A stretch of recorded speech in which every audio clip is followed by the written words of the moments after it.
This channel does not promote any violent, harmful, or illegal activities. All content provided by this channel is meant for an educational purpose only. 1991 সালের কথা 232 জন সাংসদ নিয়ে দিল্লিতে সংখ্যালঘু সরকার গড়েছিলেন PV Narasimha রাও। Harshad মেহতার share কেলেঙ্কারির কাদা লেগেছিল তার সরকারের গায়ে। এবার বিজেপি জিতেছে 240টা আসনে। নরেন্দ্র মোদীর সরকার যদিও সংখ্যালঘু হচ্ছে না, কিন্তু রাহুল গান্ধীর মতিগতি দেখে মনে হচ্ছে বিজেপির গায়ে ওই শেয়ার কেলেঙ্কারির কাদা লাগাতে তিনি একদম টার্গেট স্থির করে ফেলেছেন, স্ট্র্যাটেজি বানিয়ে ফেলেছেন। এবং মজার ব্যাপার হচ্ছে নরসিমহা রাওয়ের উদাহরণ টেনে রাহুল গান্ধীকে পাল্টা আক্রমণের উপায়ও থাকছে না, জানেন তো। কারণ নরসিমহা রাও তিনি গান্ধী পরিবারের ঘনিষ্ঠ ছিলেন না এবং গান্ধী পরিবারের সঙ্গে তার সুসম্পর্কও ছিলেন না, এবং সেই জন্যেই বিজেপি কিন্তু বহু সময় তাকে কীভাবে বঞ্চিত হতে হয়েছে সেই বিষয়টাই বরঞ্চ বারবার তুলে ধরেছে। আর তাছাড়া নরসিমহা রাওয়ের সময়ের শেয়ার কেলেঙ্কারিটা এত পুরনো যেটা এই প্রজন্মের ভোটারদের সিংহভাগই জানে না, বিষয়টার সঙ্গে বহু ভোটার নিজেদের রিলেট করতেই পারবে না। ফলে রাহুল গান্ধীর এক্ষেত্রে অন্তত বিচলিত হওয়ার খুব একটা কারণ আছে বলে তো মনে হচ্ছে না। তাকে এই গোটা ব্যাপারটায় জুড়ে টার্গেট করা যাবে না, তাই তিনি হয়তো নিশ্চিন্তে রয়েছেন। আর অঙ্ক করছেন যে শেয়ার কেলেঙ্কারি নিয়ে সংসদ অচল করতে চাইলে গোটা বিরোধী ঐক্যকে পাশে পাবেন কি পাবেন না। বলুন তো, যদি না হারে তাহলে অমিত শাহ কেন বলতে যাবে আপনারা শেয়ারে টাকা বাড়ান, পরে লাভ পাবেন? শেয়ার ধস হয়ে গেছিল, তাই নিজেদের টাকা দিয়ে শেয়ারে জমা করছে। ওই শেয়ার যারা টাকা জমাবে তার সব ধসে নামবে, ধসে চলে যাবে। অমিত শাহ ইলেকশন চলাকালীন এ কথা বলতে পারে না। বিরোধী দল নেতার পদ এবার কিন্তু হিসেব মতো পেয়ে যাবে কংগ্রেস। একাধিক স্ট্যান্ডিং কমিটির প্রধান হবেন কংগ্রেসের প্রতিনিধি, মানে প্রধান বিরোধী দলই অগ্রাধিকার পাবে। শক্তিশালী বিরোধী, এই বিষয়টা কিন্তু ভালো, মানে অন্তত গণতন্ত্রের পক্ষে তো বেশ মঙ্গলজনক, কিন্তু একই সঙ্গে সরকারের পক্ষে অস্বস্তিকর। সঠিকভাবে যদি কক্ষ সমন্বয় করা যায়, নিজেদের মধ্যে আন্ডারস্ট্যান্ডিংটা ঠিকঠাক রাখা যায়, তাহলে কিন্তু সংসদে বিজেপিকে ভালোই বেগ দিতে পারবে বিরোধীরা। কিন্তু শেয়ার বাজার ইস্যুতে বিরোধীদের যে সমর্থন রাহুল গান্ধী পাবেন, অন্য ইস্যুর বেলাতেও কি তাই হবে? মনে হচ্ছে না, কারণ কংগ্রেস এখনও অ্যাকশন নিচ্ছে। আর সমাজবাদী পার্টি, ডিএমকে আর তৃণমূল কংগ্রেস তারা খারাপ সিট পায়নি, এবং সবথেকে বড় কথা বিজেপির সঙ্গে সরাসরি লড়াইয়ে এই দলগুলো স্ট্রাইক রেট কংগ্রেসের থেকে ভালো। এবং তার থেকেও বড় কথা হচ্ছে এরা কেউই মনে মনে কংগ্রেসকে নেতা হিসেবে, দাদা হিসেবে মানতে রাজি নয়। মনে মনে এরা কেউ চায় না। আগের থেকেই কিন্তু এরা সেই মনের ভাবটা বিভিন্ন সময় প্রকাশও করে রেখেছে। ফলে এবার যদি সেই দলগুলো বলে যে বিরোধী ঐক্যে হঠাৎ করে আমরা কংগ্রেসের আধিপত্য মানব কেন, তিনি কিছু বলে দিলেন বলে তার পাশে দাঁড়াবো কেন? দেখুন, তৃণমূলের সাধারণ সম্পাদক অভিষেক বন্দ্যোপাধ্যায় আলাদা করে অখিলেশ যাদবের সাথে বৈঠক করেছেন, তারপর আম আদমি পার্টির রাঘব চাড্ডার সাথে কথা বলেছেন, তারপর ছুটে গেছেন মুম্বাইতে বিকেলে, সেখানে গিয়ে শিবসেনা প্রধান উদ্ধব ঠাকরের সঙ্গেও বৈঠক করেছেন।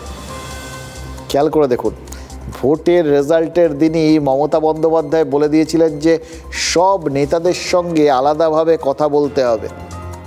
কাজটা কি করলেন অভিষেক বন্দ্যোপাধ্যায়, এবং খুব লক্ষণীয়ভাবে কংগ্রেসকে বাদ দিয়ে বাকি সব কটা ওই যে জোটের যারা মেন শরিক তাদের সাথে তিনি কথা বললেন। তাহলে কি একটা নতুন শক্তি বলয় তৈরি হচ্ছে, নতুন একটা প্যারালাল জোট তৈরি হচ্ছে ইন্ডিয়া জোটের মধ্যে? এই প্রশ্নটা যদি ওঠে, এড়িয়ে যাওয়া যাবে? আমি চেষ্টা করবো যদি অভিষেক যেতে পারে, লেট অভিষেক টু গো।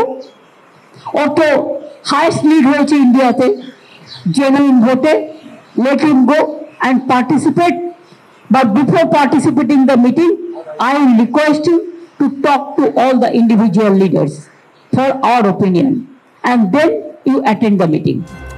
অভিষেকের এই মুম্বাই যাওয়াটা দেখে ভাবছিলাম সেম জিনিসের পুনরাবৃত্তি হলো।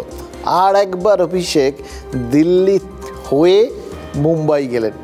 ইন্ডিয়া ঐক্যের বৈঠক যেবার মুম্বাইয়ে বসেছিল সেখানে যাওয়ার আগে অভিষেক দিল্লি গিয়ে কাক ভরে রাহুল গান্ধীর সাথে মিটিং করেছিলেন। রাহুলকে 3টে আসন ছাড়তে চেয়েছিলেন বাংলায়, মানে জোট এখানে হবে কি হবে না, কী হবে তার ফর্মুলা হবে সেটাই আলোচনা করেছিলেন। এবং রাহুল বলেছিলেন তখন অধীর চৌধুরীকে জিজ্ঞাসা করে জানাবেন। আর তারপর তো বাংলায় ইন্ডিয়া জোটের কী হাল হয়েছিল সবাই জানেন। জোট হলে কিন্তু বিজেপি আরও কয়েকটা আসন খোয়াতো, আর কংগ্রেসের 1-এর বদলে হয়তো 3টে আসন হতো। অর্থাৎ ক্ষতি যদি কারুর হয়, সেই বৈঠকের নেতিবাচক ফলাফলের পরিপ্রেক্ষিতে ক্ষতিটা হয়েছিল কংগ্রেসেরই। এখন রাহুল গান্ধী ইন্ডিয়া ঐক্যের কক্ষ সমন্বয়ে তৃণমূলকে টানতে চাইবেন, কিন্তু মমতা বন্দ্যোপাধ্যায় কিন্তু না গিয়ে ইতিমধ্যেই বার্তা দিয়ে দিয়েছেন। এবার মাতোশ্রীতে গিয়ে বার্তাটা নতুন দিয়ে দিলেন অভিষেক বন্দ্যোপাধ্যায়। অর্থাৎ কংগ্রেসকেও পাল্টা বার্তা তৃণমূল দিচ্ছে, জয়ের ক্ষীর একা খেলে হবে না, সংসদে সব সিদ্ধান্ত তোমরা নেবে, আমরা সেটা মেনে চলবো, আর তোমরা যা বলবে তাই করব, সেটা হবে না। শরিকদের সঙ্গে প্রতিপদে পরামর্শ করতে হবে। এবং এটা কিন্তু এক ধরনের ওয়ার্নিং বার্তা, জানেন তো। কারণ আমরা অতীতে তো দেখেছি, ধরুন রাষ্ট্রপতি নির্বাচনের সময় তখন একটা পরিস্থিতি তৈরি হলো, ইন্ডিয়া ঐক্য তারা কোথাও গিয়ে তারা প্রার্থী ঠিক করলো, যশবন্ত সিনহা দাঁড়ালেন। শেষ মুহূর্তে মমতা বন্দ্যোপাধ্যায় একটা অন্যরকম পর্যবেক্ষণ পেশ করলেন যখন দ্রৌপদী মুর্মুকে বিজেপি প্রার্থী করলো, যে তিনি প্রয়োজনে আগে যদি জানতেন দ্রৌপদী মুর্মু দাঁড়াবেন তাহলে তাকে সমর্থন করার কথা ভাবতে পারতেন। হ্যাঁ, একটা অন্যরকম উল্টো ধর্মী একটা বক্তব্য, জোট সেখানেই চুরমার। পরবর্তী ক্ষেত্রে যখন উপরাষ্ট্রপতি নির্বাচন হলো তখনও একটু লড়াই হওয়ার সম্ভাবনা থাকলেও থাকতে পারত, কিন্তু তৃণমূল সেই জায়গায় তারা তো নিজেরাই ভোটদান থেকে বিরত রইল। ফলে জগদীপ ধনখড় এখানে রাজ্য থেকে রাজ্যপালের পদ থেকে ড্যাং ড্যাং করে গিয়ে উপরাষ্ট্রপতি হয়ে গেলেন। এই দুটো রকম ভূমিকাই কিন্তু আলটিমেটলি ঐক্যটাকে পথে বসানোর জন্য যথেষ্ট, তাই না? ফলে ভবিষ্যতে কি হবে তার একটা ইঙ্গিত কি পেয়ে গেলাম। দেখুন, এই একটা জায়গায় কংগ্রেস আর বিজেপি কিন্তু এক পংক্তিতে চলে এসছে। জাতীয় স্তরের দুই দলকেই তাদের শরিকরা চাপে রাখছেন। কেন্দ্রের নতুন মন্ত্রিসভায় অন্তত 8টা গুরুত্বপূর্ণ মন্ত্রকের দাবিদার এই তেলেগু দেশম পার্টি। সড়ক পরিবহন, অর্থ প্রতিমন্ত্রী, কৃষি, শিক্ষা, স্বাস্থ্য, তথ্য প্রযুক্তি, গ্রামোন্নয়ন, নগর উন্নয়ন, এই যাবতীয় ভালো ভালো দপ্তরগুলোর দাবিদার হচ্ছে তেলেগু দেশম। চন্দ্রবাবু নাইডুর বিজেপিকে সমর্থনের মূল শর্তই হচ্ছে অন্ধ্রপ্রদেশের জন্য স্পেশাল প্যাকেজ।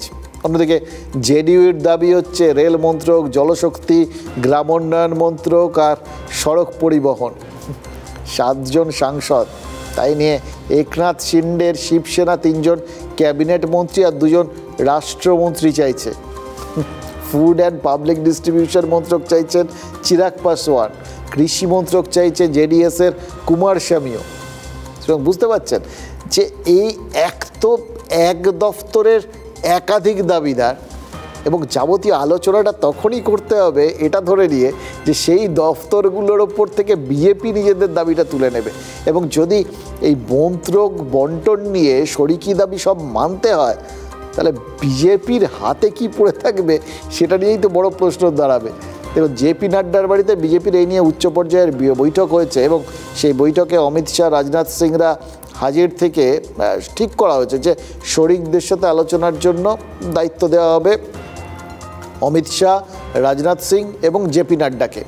দায়িত্ব দিয়েছেন স্বয়ং নরেন্দ্র মোদী। কিন্তু মজার ব্যাপার হচ্ছে পরপর 2বার একক সংখ্যাগরিষ্ঠতা পেয়ে সরকার চালিয়েছে বিজেপি। বাকি নেতারা যেরকম দরাদরি করতে পারেননি, ঠিক সেরকম বিজেপি নেতারা তো এই সমস্ত ক্ষেত্রে দরাদরি করতেই শেখেননি। দেখুন, বিজেপির শেষবার যে সরকারকে এরকম শরিক নির্ভর হয়ে চলতে হয়েছিল সেটা হচ্ছে বাজপেয়ী সরকার। সেই সময় এক একজন শরিকের সাথে এক একজন নেতা যোগাযোগ রাখতেন। সেরকম কোনো সিস্টেম তো গত 2বারে বিজেপিতে তৈরি হয়নি। এখন হয়তো দায়ে পড়ে সেই সিস্টেমটা তৈরি করতে হবে। ঠিকও হচ্ছে, কারা কারা কথাবার্তা বলবেন টলবেন, দরদাম করবেন, নেগোসিয়েশনস আর কি। কিন্তু যদি সেইটা করতে গিয়ে, দরাদরি করতে গিয়ে বেশি কাঠিন্য দেখিয়ে ফেলা হয় তাহলে তো জোট ভেঙে যাওয়ার ভয় থাকছে। আবার বেশি উদার হলে হয়তো দেখা যাবে যে প্রধানমন্ত্রী ছাড়া আর কোনো গুরুত্বপূর্ণ মন্ত্র কি তাদের হাতে নেই, সব বিরোধীদের হাতে চলে গেছে। শরিকদের ঠেকা সামলানো যে কি কঠিন বিষয়, তার চাপ যে কত, এবার কিন্তু বিজেপি টের পাচ্ছে।